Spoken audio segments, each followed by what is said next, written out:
So hi, my name is Varghese, and so I'll be talking about criticality and marginal stability of frictionless shear jammed spheres. Um, this is a brief outline of the talk, and I'll be talking about the jamming transition and the criticality of the jamming transition, and how the configurations at the jamming transition are marginally stable, and how you can bring about jamming through a shear and like whatever results I have. This jamming transition arises in the context of granular packings, and that's like a familiar class of material. And you have like examples like sand, coffee beans, or collection of balls. And so the properties of granular materials are like they do not have any interaction if they are at a distance, other than some repulsive interaction when they come in contact. And they're large enough that they're not affected by thermal fluctuations. And so they defy a conventional classification into liquids or solids, because you can imagine sand flowing or like a sand pile. So this transition from a flowing to a rigid state is called jamming transition. So hard spheres are like the simplest model with which we can study the jamming transition. So I have the hard sphere interaction potential here, which is that like all like you can't have like spheres overlapping with each other, and then like otherwise all configurations are valid. So on the right, I have here the phase diagram of like hard spheres. So the y-axis is like the inverse pressure, and the x-axis is the density. So basically, so as you compress hard spheres, like beyond a certain density, which is the freezing density, the crystal is the stable state. Which means if I simulate a system here at the density above the freezing density, you'll see that it eventually crystallizes. So, but if you prevent crystallization by introducing polydispersity into the system, so you can like basically have catch the system in a metastable state, and as you like, so if you compress the system in the metastable state, it will eventually fall out of equilibrium and enters the glass phase. And if you keep compressing the system, it will eventually reach a point where, so these are hard spheres, and you cannot compress them beyond a point. And that's where the pressure diverges, and that's the jamming point. But so depending on my compression rate, I can jam at different densities. So there is the jamming line, and the jamming point is not unique, but it's a range of densities. Now, the properties of the jamming point are robust irrespective of the value of it. So, and it shows the jamming density shows like many features of a critical point. And configurations at the jamming point are isostatic. That is like the number of degrees of freedom in the system are exactly constrained. Exactly constrained by the contacts of the system, which means each particle is like jammed. And so I've been speaking about hard spheres, but you can like sort of relax the condition that they cannot overlap with each other by introducing soft spheres. And with that, like if you look at the scaling of pressure, or like the excess contact number, which is the contact number above the isostatic value, they scale with exponents 1 and half respectively. And also, if you look at the vibrational density of states of hard sphere of configurations at jamming, you see that there's like an excess low energy modes compared to a Debye solid. And then if you look at like the interparticle force and gap distribution, which is, I've shown here, the gaps are gaps between particles, and forces are like forces at contacts. They also show these scaling characterized by exponents theta and gamma. So now the stability of this isostatic system at the jamming point puts a constraint on these exponents I just discussed. So if you take an isostatic system at jamming, and for hard spheres, you can only open a contact till another contact closes elsewhere in the system. And so you can work out the condition such that there is no contact in the system which can be opened to increase the density of system. So this is like the stability against compression. And these conditions, this condition is basically two inequalities which relates the gap exponent gamma and the force exponents theta E and theta L, and where theta E is the exponent associated with forces corresponding to like strongly coupled contacts, and theta L are the ones which correspond to the localized contact. So what this means is like extended contacts are like contacts which are like so when you try to open them, the response extends throughout the system, and localized contacts are if when you open them, it's a localized response. So so you can approximately identify localized contacts as those belonging to a class of particles called bucklers, and those are particles with like d+1 contacts. As in, so if basically in 2D, if you have like a particle with like 3 contacts and the 2 forces are collinear, and third force will be weak because it's like it has to be in force balance, and that can lead to buckling, and that's the localized contacts. So this is important to extract the correct exponent when you measure the force and the gap distribution. So I've been talking about bringing about jamming through compression, but you can also bring about jamming through shear. And this was originally observed in experimental frictional systems, but numerically, it has we've been showing that like you can see frictionless, you can see shear jamming in frictionless system as well. So you take like unjammed configurations in the jamming line, which I talked about, and if you shear them, they will undergo jamming at some gamma j, and these are like this is how the pressure evolves the potential energy evolves when you strain the system at some point in the jamming line, and as you can see, like it goes to a finite value, so showing that it's jammed, it's getting jammed. So so the question I'm trying to ask is like, how does this shear jamming point compare with the isotropic jamming point, like in terms of like the critical exponents I talked about?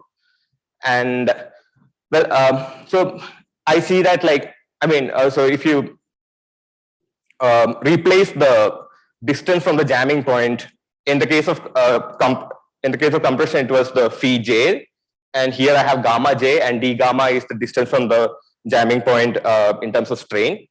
And I see that like the pressure and the excess contact number scales with the same exponent as for isotropic jamming. And similarly, I've measured like the force distribution and the gap distribution.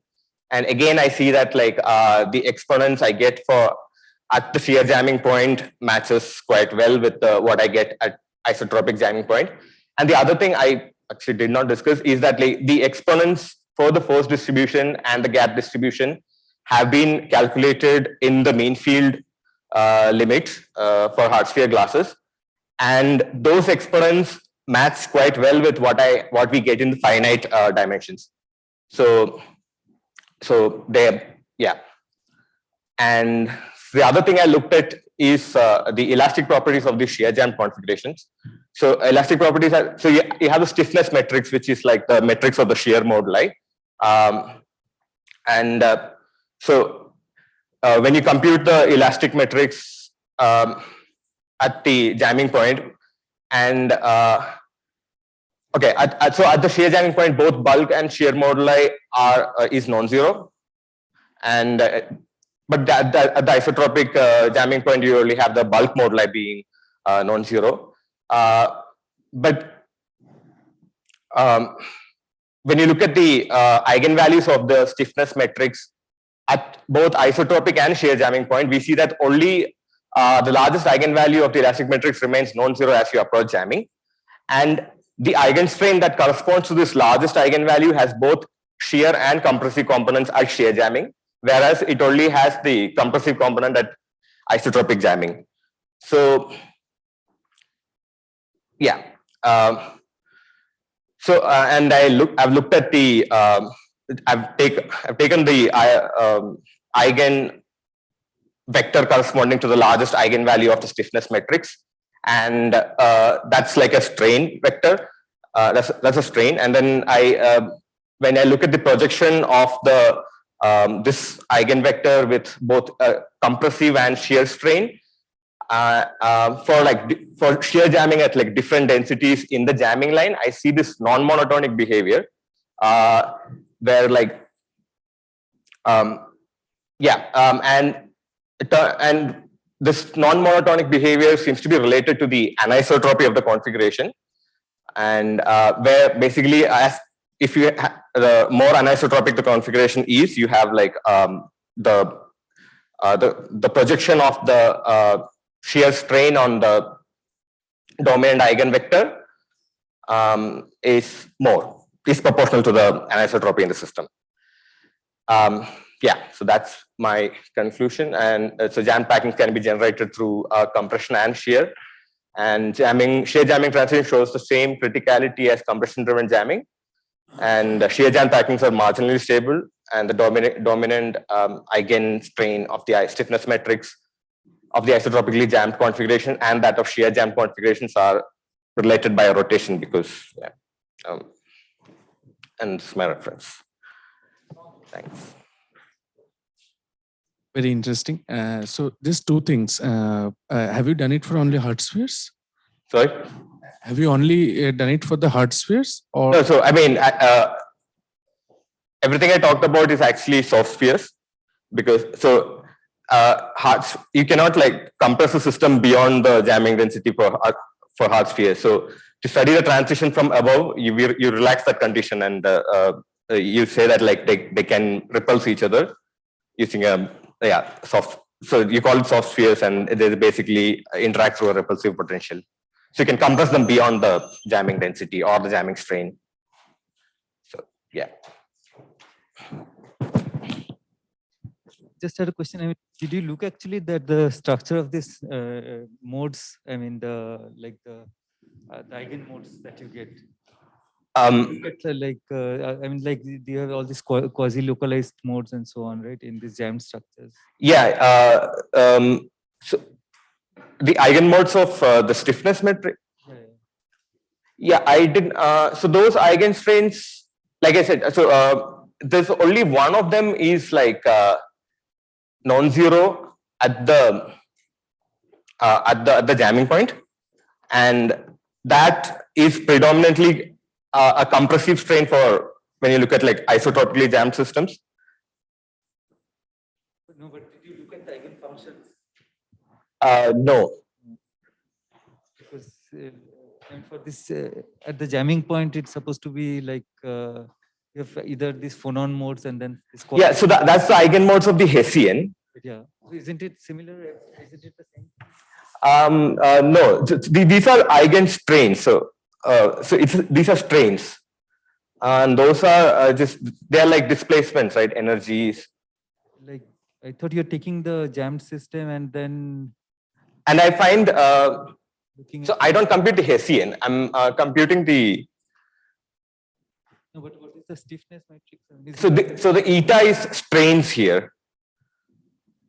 So stiffness matrix. So if I have like if I just compress the system, and then I measure the how the pressure changes, that's the bulk moduli. So like that, like for each strain. So strain being a tensor, I can my matrix of elastic moduli is what this is. So it's different from the Hessian, yes. So Hessian would be like du by, this will be like the particle positions. They are related, yes. In the expression of this stiffness matrix, the Hessian and the eigenvectors of the Hessian comes in. I didn't put that.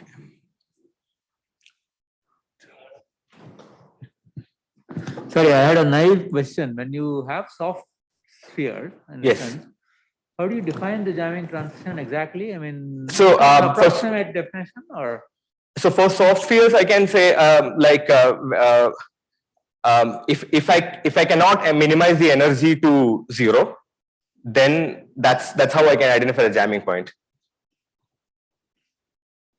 So if basically if I can minimize the energy to 0, as in like to numerically 10 to the power minus 26 or something, then it's basically I can remove all the overlaps in the system. Sure. And that's equivalent to a hard sphere configuration.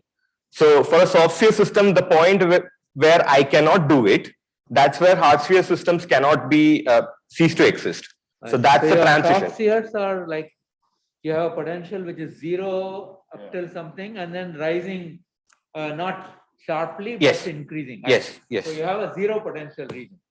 You couldn't do it if you had some longer range interaction. No, yeah. I see. So you're just doing 0 and yeah, I understand.